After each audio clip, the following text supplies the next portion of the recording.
Thank you for the opportunity to talk about my recent works, Arranged Flower series and The Four Seasons, which were both inspired by East Asian still life traditions, in particular from two woodblock printed books, The Mustard Seed Garden Manual of Painting and Ten Bamboo Studio.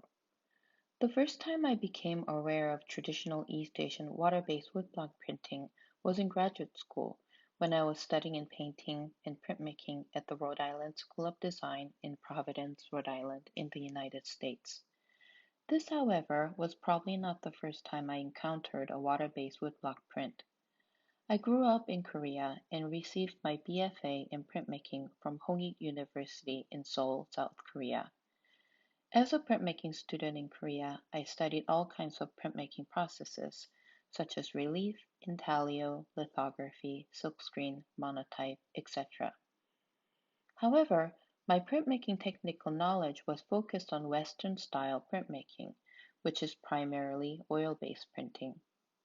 I was aware of the long tradition of woodblock printing in Asia, but I hadn't paid much attention to realize the difference between water-based and oil-based woodblock printing.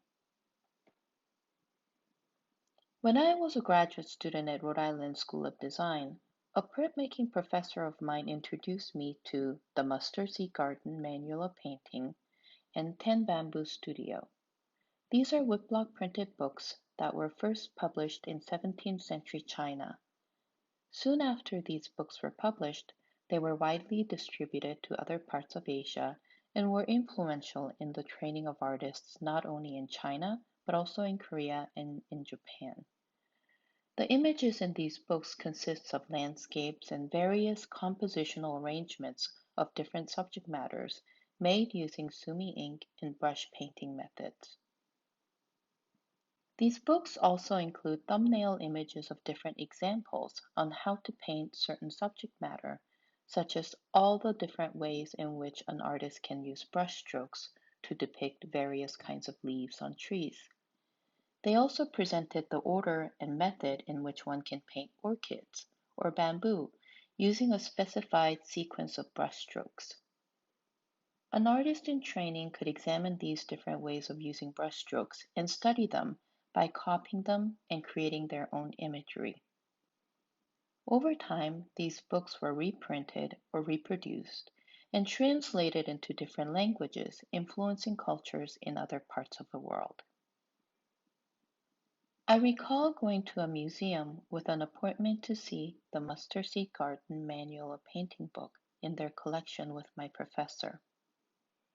We looked through the stab-bound woodblock printed pages, and I finally saw the details of the carving and the water-based pigment printed surfaces that are clearly different from the Western oil-based woodblock prints. The introduction of these old woodblock printed books and the experience of viewing them closely launched a curiosity in me that began my journey in Mokuhanga. My first Mokuhanga residency was at Nagasawa Art Park in 2004, where I learned the traditional carving and printing techniques from master craftspeople. I returned to the residency two more times in 2012 and then again in 2019, now called Me Lab, which had relocated to Kawaguchiko. For me, learning these techniques was an eye-opening experience and allowed me to understand why I hadn't noticed the traditional Asian woodblock prints that were all around me while living in Korea. These water-based woodblock prints lacked a certain printed look of a typical Western oil-based print that I was more familiar with, such as this oil-based woodcut print by German artist Kathy Kollwitz. These Western-style oil-based woodblock prints had expressive and textured surfaces, resulting from the use of carving tools such as the U-gouge and V-gouge, and these carved marks were left visible in the impression. However, traditional Asian woodblock carving was primarily done using a knife, hangito, to accurately carve out lines to imitate the brushstrokes of a painter, rather than allowing the mark of the carving tool to be visible. The pigment used to print was also water-based, creating a subtle and translucent watercolor-like impression on paper. As a printmaker and a Korean artist living in the US, my research related to the two books and the technique of water-based woodblock printmaking became an inspiration and the starting point for several bodies of works. I find these books to be interesting examples of a cross-cultural dialogue that occurs over a long period of time through printed media. Also of interest to me is the conversation between painted imagery and printed imagery. Personally, I find a parallel in the way I find myself as a person and an artist that lives both comfortably and uncomfortably in two different cultures. While they are all the same books, both their words and images are translated, and the pages are bound in the way that makes sense for the place and the time period that it is presented in. I find these books both familiar and foreign, and I am intrigued by the possibility of misinterpretation, exaggeration, enhancement, deterioration, and the experience of simply encountering these images out of context. These are the sentiments that also inspire me to make my works. In my works, I'm interested in beauty, irony, inevitability, and the common and extraordinary way we structure our everyday surroundings. I find beauty in the man-made spaces and objects, both handmade and commercially mass-produced, that we surround ourselves with. It is especially true when these spaces and objects subtly suggest a contradicting sense of time that seems both temporary and eternal. There is truth and honesty in time, as all of us share the fate of impermanence. But the way we surround ourselves with collections of things and shelter ourselves with the structures we build, it is as if we feel a sense of permanence through these comforts. In the Arranged Flowers series, which began in 2012 and is ongoing, I make prints using images of cut flower arrangements. The flowers, once cut from their roots, have only a short remaining time to live, and they will quickly wither and die. But before they do, they are elegantly and elaborately arranged, as if time will stand still for them. It is not necessarily within the general area of nature or botany that I place my interest. Rather, I'm attracted to the beauty, irony, and artistry of flower arrangements. I'm interested in the idea of cutting flowers and artificially organizing them to create the illusion of a natural environment, and in doing so provoke a certain visual, intellectual, or emotional impression or message. When I became interested in cut flower arrangements as a subject matter, I also began researching old woodblock printed books that depict images of flowers, such as traditional ikebana arrangement instruction books, and I began making drawing studies using sumi ink and brush. While referencing flower images from these traditional black and white woodblock prints that depict ikebana arrangements, I decided to replace the traditional vases with disposable containers and explore the visual possibilities of combining the different ways that images are depicted in the West and the East. The containers that hold them are mass-produced disposable objects such as yogurt cup, a styrofoam takeout box, and an instant noodle bowl. They are all objects that we casually encounter on a daily basis. For a brief moment of time, they fulfill our temporary needs and desires. They are unique, yet also universal, and they are both insignificant and special. Conceptually, these throwaway objects and cut flowers engage in a dialogue that also speaks about impermanence and persistence. Visually, my flowers are generally flat and monochromatic, but the containers are colorful and dimensional. My intention is to try to create a sense of displacement between the two elements, as if they don't quite seem like they exist in the same time and space.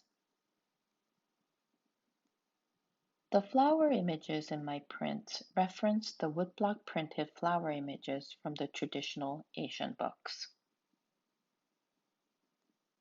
Here, the sense of space is quite different from the Western way of depicting objects in space with full dimensionality and value. In my prints, the monochromatic botanical arrangements that are depicted using brushstrokes are precariously placed inside colorful and three-dimensionally represented disposable containers. I hope that these moments where the flower stem meets the container creates interesting tension in the work, not only because they're unrealistically and precariously placed in these paper or styrofoam cups, but also because of the way in which they were visually presented. The set of four prints titled The Four Seasons is the beginning of a new series of prints inspired by the ever-present yet always changing still life of sorts that occurs on my kitchen table. These daily and mundane setups are brief and temporary. The top of the table becomes a site for staging takeout dinners, grocery bags, and the daily mail. Things are handled, consumed, read, worked on, and when these activities come to a brief pause, they become a composition in an unintentional still life arrangement. And then, unceremoniously, these objects exit the stage and get discarded. I aim to highlight everyday events, spaces, and objects that, while insignificant and mundane, allow us to notice both the stillness and the passage of time. These everyday objects are composed into imagined pairings and fictional arrangements inspired by the 17th century Chinese woodblock printed book Ten Bamboo Studio, the traditional Japanese woodblock printed illustrations of ikebana flower arrangements, and chekkori paintings that depict books and things from the Joseon period in Korea. These mundane yet contemporary still life objects on my kitchen table reveal my bicultural identity while I explore the nature of their materiality, ephemerality, and their persistence through the lens of ancient East Asian painting and printmaking traditions. Formally, I'm directly referencing my experiences and encounters with the traditional woodblock printed books from East Asia in the way I present the four prints. Arranged in one long line and reading from right to left, I created four simple still life images that depict items that represent the four seasons: winter, spring, summer, and fall. All of these still life setups are cut in half, revealing the binding structure of a traditional Asian stab binding technique. In my prints, they're presented as if all the pages have been taken apart, thus splitting the still life images into separate pages.